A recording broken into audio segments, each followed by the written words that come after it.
এবং অবসরের বয়স 57 করেছিল। 2012 সালে আওয়ামী লীগ সরকার ক্ষমতায় এসে গড়ায়ু বৃদ্ধি অর্থাৎ গড়ায়ু 72 বছর করার অজুহাতে মুক্তিযোদ্ধাদের 32 এবং চাকরিতে প্রবেশের বয়সটা 57 থেকে 59 এবং মুক্তিযোদ্ধাদের জন্য 60 করেছে। আপনারা গুরুত্বপূর্ণ বিষয়টা মনে রাখবেন। তো 32টা আওয়ামী লীগ সরকারের সময়ে করা।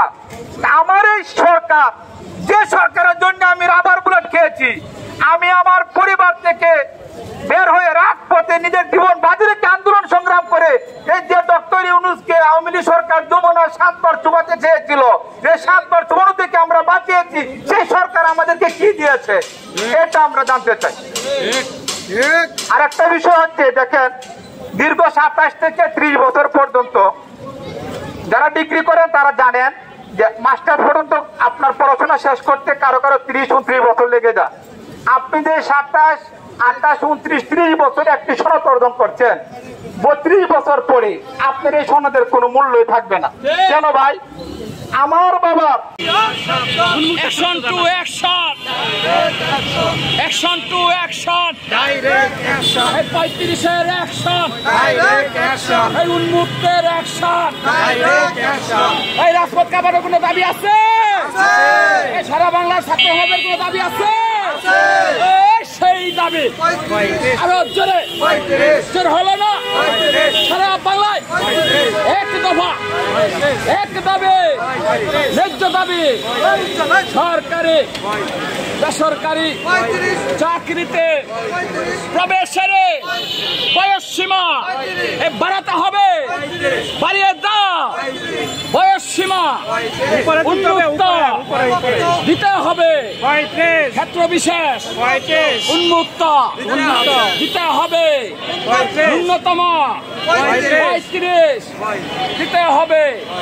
সংগ্রামী বয়স সীমা প্রত্যাশী ভাই বোনেরা, আপনারা দেখতে পাচ্ছেন মিছিল করে আমাদের দুয়ের পক্ষে ঘুরে এখন ঢাকা বিশ্ববিদ্যালয়ের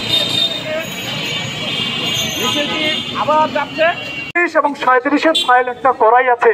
যদি আমরা আমাদের ব্যানারটা নিব, যে চাওয়া পাওয়া সেটা যদি সরকারকে ভালোভাবে বোঝাইতে পারি, সে ফাইল আমরা বের করে নিতে পারবো। যাই হোক, আমরা আজকের প্রোগ্রাম এখানেই শেষ করবো। আমাদের দাবি হচ্ছে চাকরিতে প্রবেশের বয়সসীমা আন্তর্জাতিক মানদণ্ড অনুযায়ী একটা গ্রহণযোগ্য জায়গায় নিয়ে যাওয়া।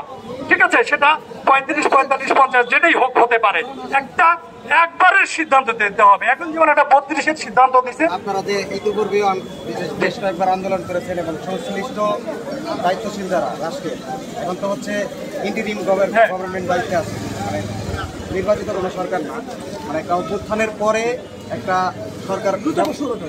সরকার আসছে, এনারা আপনাদেরকে নিয়ে বসছিলেন, ওনারা কি জানাইছে? হ্যাঁ, সেটাই বলতেছিলাম যে মুহিত স্যারকে নিয়ে একটা কমিশন করা হয়েছিল, যে কমিশন 10 দিনের সময় নিয়ে একটা সিদ্ধান্ত দিয়েছিল সরকারকে যে বাংলাদেশের বেলায় ছেলেদের বেলায় 35 এবং মেয়েদের বেলায় 37 করা যেতেই পারে। সেটাই সরকারকে সিদ্ধান্ত দিতে বলা হয়েছে, কিন্তু সেটা ভায়োলেট করে সেটা 18ই নভেম্বরে 2024 সালের 18ই নভেম্বরে 32-এর সিদ্ধান্ত আকারে প্রজ্ঞাপন দেওয়া হয়, যেটা আমরা তীব্রভাবে ঘৃণা করে প্রত্যাখ্যান করেছি। আচ্ছা, আপনাদের কি বলা হয়েছে? প্রত্যাখ্যান করা হয়েছে আপনাদের? আচ্ছা, বাংলাদেশের এই প্রেক্ষাপটে দাঁড়িয়ে চাকরির বয়সের যে আপনারা 37 বা 35 দাবি করছেন, এটা আসলে কতটুকু যৌক্তিক মনে করছেন আপনারা? আমি বলতে চাই, বাংলাদেশে এখন প্রায় বেকার 4 কোটির উপরে। বাংলাদেশে ভাই এই 35-45 বছরের মানে ধরে যে চাকরি করতেছে, এতদিন চাকরি করার দরকার নাই। তো এত বিশাল বেকারের কারখানায় আপনি 15 বছরের মধ্যে অবসরে পাঠা দেন না, হাজার হাজার বেকার।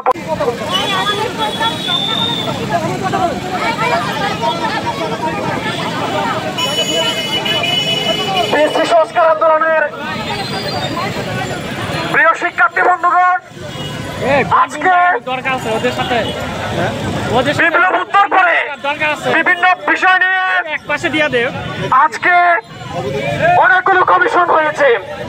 আমরা দেখতে পাচ্ছি সেই কমিশনগুলো একটা রিপোর্ট দেয়, কিন্তু উপদেষ্টা পরিষদের মিটিং এ সেই সিদ্ধান্ত পাল্টে যায়। তাহলে কমিশনগুলোর কার্যকারিতা কোথায়?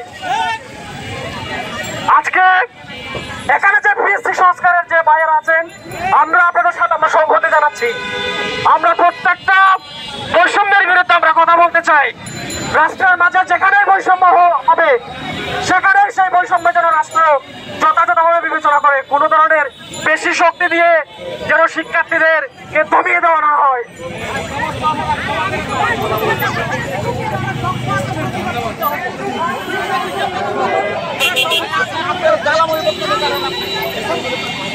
রাসেল বলো বলো বলো না কেন বলো বলো